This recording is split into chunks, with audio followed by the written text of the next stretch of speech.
கொல்லை இரும்பிறவிச் சூழும் தலை நீக்கி அல்லலறுத்து ஆனந்தமாக்கியதே எல்லை மறுவா நெறிகளிக்கும் வாதவூயம் போன் வாசகம் என்னும் தேன்.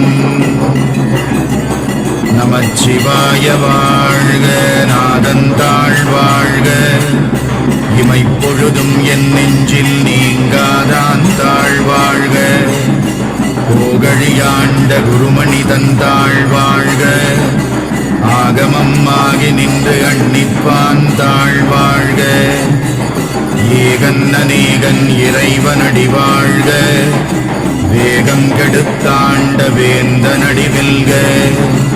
புறப்பருக்கும் பிஞகந்தன் பெய்கடல்கள் வெல்க, புறத்தார்க்கு சேயோன் தன் பூங்